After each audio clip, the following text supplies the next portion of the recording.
মহানবী হযরত মুহাম্মদ সাল্লাল্লাহু আলাইহি সাল্লাম মদিনায় হিজরত করেছিলেন। মদিনাবাসী তাকে আপন করে নিয়েছিলেন, নিরাপদ আশ্রয় প্রদান করেছিলেন।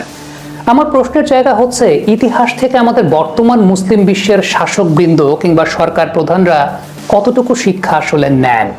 আমরা একটা কথা সবসময় বলি যে অর্থনৈতিকভাবে মুসলিম বিশ্বের শাসক যারা আছেন বা মুসলিম বিশ্বের দেশগুলো যেগুলো আছে তারা বেশ স্বাবলম্বী। কিন্তু সত্যিকারের অর্থে যখন নিজেদের মুসলিম ভাইদের উপর অত্যাচার নির্যাতন করা হয় তখন শুধুমাত্র মৌখিক সম্মতির জায়গা বা মৌখিক সমর্থনের জায়গা বা মৌখিক সংহতি প্রকাশ করার জায়গা বাদে আসলে কতটুকু আমরা দেখতে পাই কার্যক্ষেত্রে।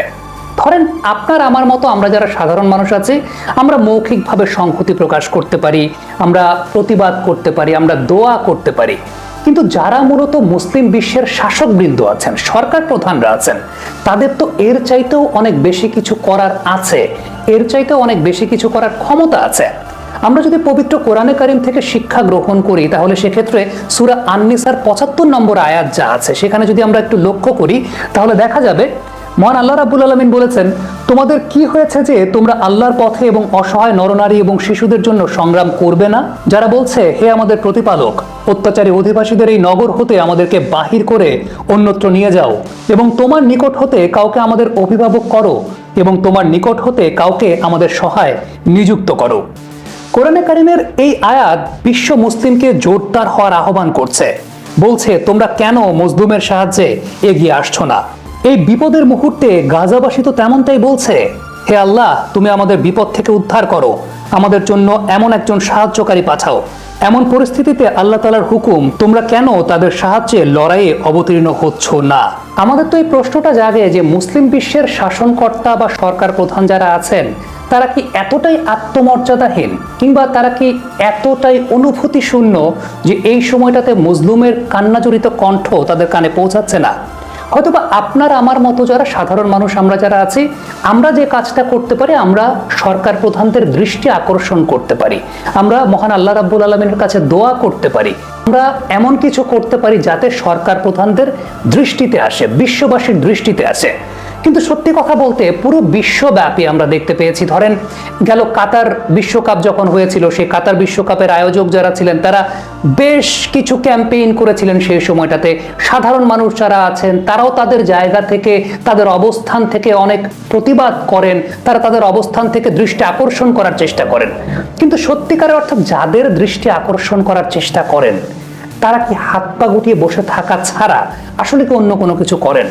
একটা কথা অনেকেই বলেন, সেটা হচ্ছে যে মুসলিম বিশ্বের ইউনিটির জায়গাটা না থাকাটা সেটা সবচাইতে বড় দুঃখ বোধের জায়গা। দেখেন আমাদের ওআইসি আছে, সেই ওআইসি থাকার পরও তার কার্যকারিতার জায়গা থেকে আসলে তো পুরোপুরি ব্যর্থ। মুসলিম বিশ্ব বা মুসলিম বিশ্বের শাসনকর্তা যারা আছেন, সরকার প্রধান যারা আছেন, সরকার যেগুলো আছে মুসলিম বিশ্বের, তারা একেবারেই ব্যর্থ এইসব ক্ষেত্রে, এবং সেটা একদম দৃশ্যমানভাবে। একদম পরিশেষে আসলে যে বিষয়টা বলা খুব জরুরি সেটা হচ্ছে, আবারও বলছি, আমরা যারা সাধারণ মানুষ আছি, আমাদের হয়তোবা রাষ্ট্রীয় ক্ষমতা নাই, আমাদের সামরিক ক্ষমতা নেই, আমরা সেইটা ব্যবহারও করতে পারি না, কিন্তু যারা মুসলিম বিশ্বের শাসনকর্তা আছেন, সরকার প্রধান আছেন, আমরা তাদের দৃষ্টি আকর্ষণ করতে পারি। আমরা এইটুকু বলতে পারি যে আমরা তো আপনাদেরকে সমর্থন দেওয়ার জন্য আছি, তাহলে আপনাদের ভয়টা আসলে কোথায়?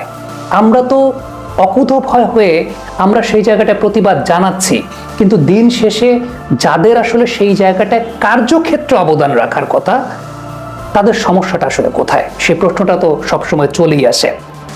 তবে একটা বিষয় উল্লেখযোগ্য, সেই বিষয়টা হচ্ছে আমরা যারা সাধারণ মানুষ আছি, দোয়া সবচাইতে বড় অস্ত্র আমাদের জন্য। আমরা এই কাজটাই করতে পারি, এই কাজটাই বেশি বেশি করে করতে পারি। একটা আহ্বান তো অবশ্যই সবার কাছে থাকবে যে যেভাবে পারেন এই কাজটা অন্তত করবেন। যদি এশার নামাজ আপনি পড়েন, 2 রাকাত নফল নামাজ আপনি একটু বাড়তি করে পড়েন। হাদিস শরীফে রাসূলুল্লাহ সাল্লাল্লাহু আলাইহি ওয়াসাল্লাম ইরশাদ করেছেন, দোয়া হচ্ছে মুমিনের হাতিয়ার। দোয়া এমনই বড় হাতিয়ার যে তার উসিলায় কোরআনের বাণী মতে অনেক ছোট দলও আল্লাহর হুকুমে বড় দলকে পরাজিত করেছে। সূরা বাকারার 249 নম্বর আয়াতে আপনি পাবেন এই কথা। এর বাস্তবতা আমরা ইতিহাসে অসংখ্যবার প্রত্যক্ষ করেছি। আপনি যদি চিন্তা করেন যে মুসলমানদের বিজয়ের মূল রহস্য কি, আল্লাহর সঙ্গে সম্পর্ক দৃঢ় করা, জীবনের কঠিন পাপ থেকে সঠিকভাবে তওবা করা, এগুলোই তো।